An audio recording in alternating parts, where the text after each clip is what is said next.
keagamaan bangsa. Ya Allah, ramainya orang Aceh. Macam mana boleh ramai orang Aceh ni? Saya duduk dekat Perlis.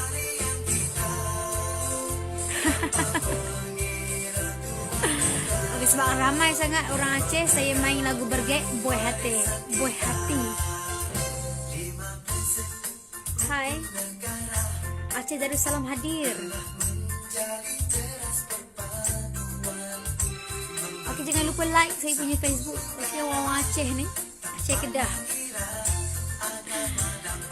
Saya macam orang Aceh. Kan, Aceh dekat Indo kan? Betul-betul. Kepercayaan kepada Tuhan. Aceh dekat Indonesia, Bandar Aceh. Kepada Raja dan Negara. Keluhuran perlembagaan. Kedaulatan undang-undang. Saya dah pening lah. Kesukanan dan kesusilaan.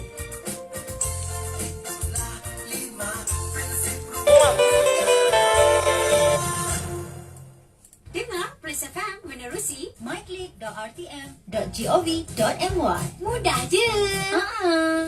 Oh, ada orang share video saya. Nah, lagu orang Aceh. Han sia-sia meminta, tak lagi sakit di ulu hati. Hangane kalau ade kagado tundang kulala, hatiku kini berbunga-bunga. Okey, lagu Aceh. Lelah engkau ku cari, pasal aku menanti, kini kau kembali. Cinta yang abadi, nanti kata pasti, sampaikan bersemi.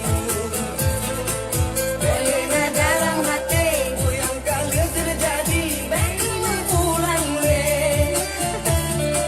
Mencoba hai belum ni, belena dalam memori yang begini-begini. Boh hati gadap kamu ho, han sia-sia meminta, tak lagi sakit di ulu hati. Okey? Okey?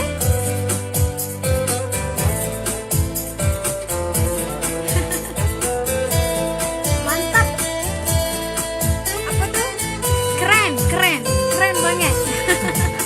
Suai jelam dan bayu Tak faham. lama menunggu akhir kesampaian. Tak lagi malu, Umi tanya menantu, tinggal menunggu ku bawa pulang. Pasai jelam karena bayum jelamu, Kelantan. tak seberapa.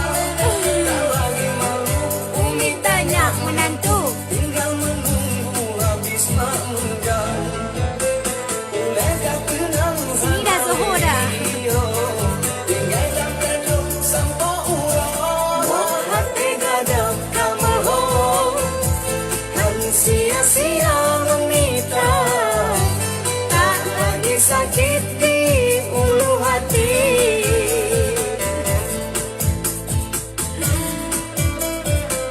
Sorry, tak pandai cakap Aceh.